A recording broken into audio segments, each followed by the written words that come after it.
What were you thinking? Did you really believe you could do whatever you want? Just because you know the truth doesn't mean you can hurt others and get away with it, but Jevil doesn't care, still thinking he's the free one in the world of Deltarune. Since he now knows that this is all just a video game, he figures why not just slaughter everyone for a little chaotic fun. But even though this is just a game, Jevil still has to suffer the consequences of his actions. He can't load the game or start over like we can after hurting others, which means now he's forever locked away in a cell. So is he really free? I mean, Sham listened to Jevil and seems to possibly believe him, but Sham didn't react by trying to genocide the world. And Sham definitely is capable of hurting others since they claim that only Jevil could match them in games they played. But thankfully, even after knowing the truth, Sham doesn't use their power to hurt others and instead sells you items. Sure, Sham does realize that in the end our actions won't matter, which is why they're okay with us freeing Jevil since it's ultimately just a bit of pointless chaotic fun. But overall, Sham seems depressed, thinking that none of us can change our fates no matter what we do. Though at least they offer us tea so we can toast together to the end of the world. Knowing this, what were you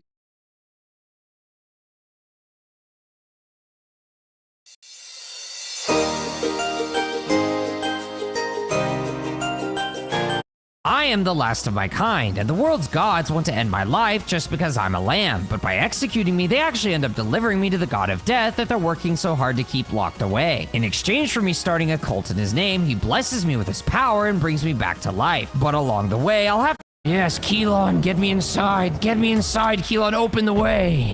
Points from the chest and moving on to the next room. A few dodges and slashes later, I claim more treasure along with grass. Glad I could mow your lawn, evil god. A couple rooms later, I meet Clawneck, an owl who gives me cards that make me so small, so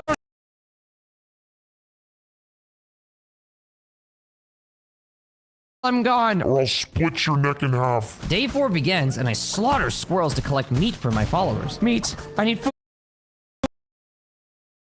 At the mating tent, I choose Paytor and Filmer for breeding since they only have positive traits, then they pass the 40% chance and make love. After I pick the gullible and zealous traits for the child, the naked lovers exit with an egg, then walk away exhausted. I carefully move the egg to the hatchery, then rewards me with a holy talisman piece before asking me to build a mushroom sculpture. Back home, the elderly Wildhide confesses about food sin before Paytor asks me to do another brainwashing ritual, since I don't have enough mushrooms or bones for most rituals, and return to Darkwood.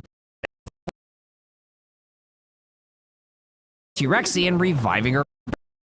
I can't say no. The next day, I encourage T-Rexian and Astaroth to have a good time in the mating tent before handing me a brand new egg to shove into the hatchery.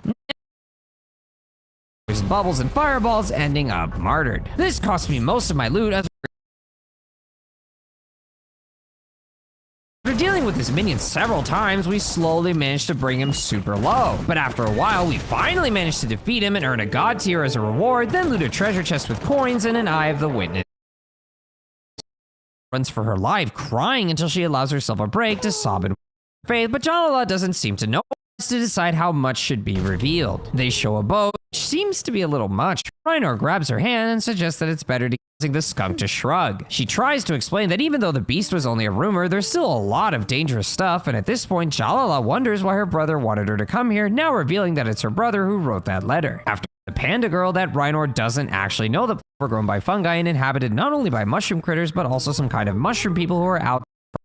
Behind him, one of the gold statues seems to be moaning, and with the pair spooked by this place, it's already time to move on. We pick the right path, which leads Jalala and Rhinor to a cat. The purring lady makes and suddenly in the background, the spider merchant is covering the mouth of a poor bunny caught in their web. Unaware of their presence, Jalala and Rhinor move on to reach Silk Cradle, and now Jalala starts wondering how nobody has seen her brothers so far. But Rhinor stays positive and suggests that they should keep looking when suddenly they hear movement nearby. Then a scary spider emerges, but Rhinor is somehow relieved that it's just a critter. Though suddenly we hear even more movement, and although Rhinor plays it down, all of a sudden something big appears, which turns out to be a huge cultist. Frozen in fear, Jalala stares at the terrifying sight and gets captured by the giant calling out for Rhinor. The giant calls her unworthy of entering the area that belongs to Shamora, but suddenly Rhinor intervenes, kicking the big guy, and this leaves them both completely crown, but with the red glowing eyes and demonic presence all around, everyone else is shocked, realizing it's the rumored beast that has been causing trouble by the evil cultists all over. Now the lamb swoops in, slashing the cultist's arm right off and freeing the pair while using magic to burn the evil cultist in a big explosion. Jalala watches the lamb as it approaches them, but her vision is fading, so we only hear Rhinor call out to her before she passes out. She soon wakes up next to a bowl of food, confused, but Rhinor is right there with both of them already wearing cult outfits. Rhinor is happy to see Jalala awake and immediately tells Jalala that they're in paradise. On top of that, Rhinor opens the tent as a familiar figure approaches, calling her new home with food. Seems kind of creepy. It's happy that the powerful lamb found and saved her, just like the quest I did in game. These events still seem to frighten Jalala, but the happy followers insist on guiding her around, and since it's Yarlin asking, she agrees to play along, although he quickly corrects her as his new name given by the lamb is Stinky. After learning about Jalala's story, I return to the Cult of the Suck and meet up with the panda girl right away. She explains that on her journey, she lost her bag with precious mementos of her old home. Before heading to Darkwood, I decide to check out Purgatory to enter, clearing them all in succession. I pray and spend after all the practice with tentacles. There's Yarlin. To the right, we see a drawing of Rhinor and some of the lighthouse